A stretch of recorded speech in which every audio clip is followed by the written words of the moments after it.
Welcome to the Krakan. I'm your host, Crazy Canuck. Today we're going to be talking about Occam's razor, with my co-host Toby being a total scumbag. Hey Toby, come here.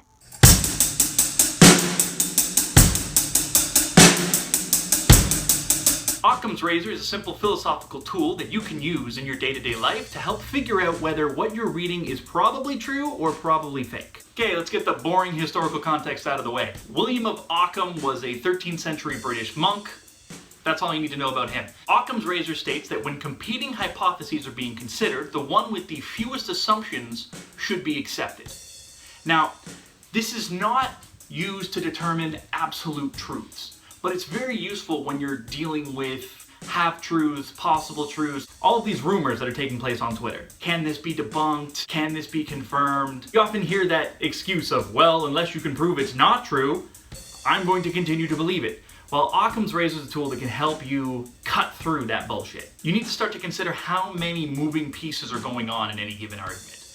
Is this likely? Is it assuming something crazy? Is it assuming something that I should generally assume? For example, gravity. It's an assumption that everybody makes that gravity is currently in play on the surface of the Earth. It's a fairly safe assumption, but an assumption nonetheless. Today we will consider this scenario. I'm calling my dog Toby. He's nowhere to be found. Hey Toby. Oh, yeah, me. I'm going to walk you through a series of possible solutions. We will apply Occam's razor to determine which one is the most likely, and we will select the course of action for me to take. Today, I'm going to be joined by my lovely assistant. Me, your co-host, Crazy Canuck. Ready when you are. Scenario 1. Toby isn't responding when I call him. He can't hear me. I'm going to yell loud. Scenario 2. Toby is a scumbag. He can hear me. He just doesn't care. Toby. Scenario 3. Toby's run down to the road. This one is concerning and is a little bit different than scenarios 1 and 2 because it's a call to action. I have to do something.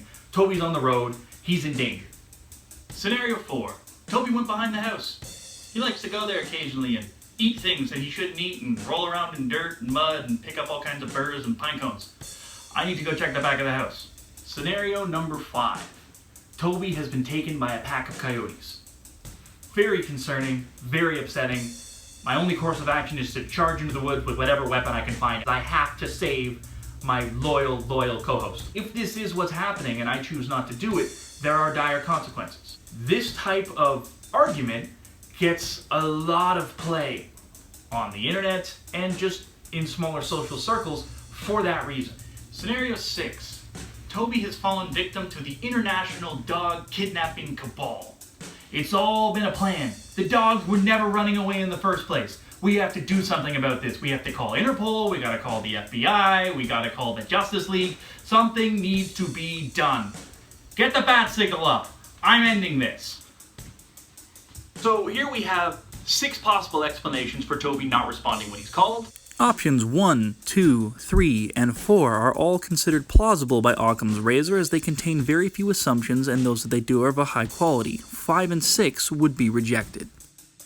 In the real world situation, what I typically do when my scumbag dog is not answering when he's called... Toby.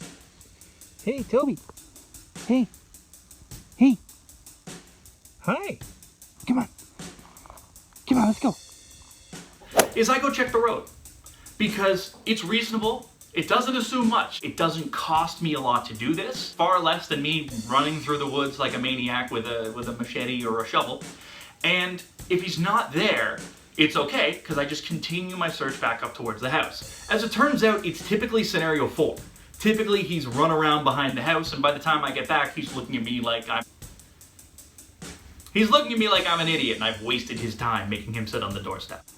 Oh yeah? You've been here the whole time.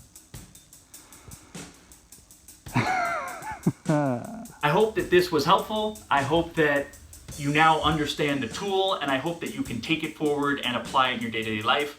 I will certainly be using it in my videos in the future. You will hear me reference it. We here at the Krakan thank you for joining us. Be good to each other.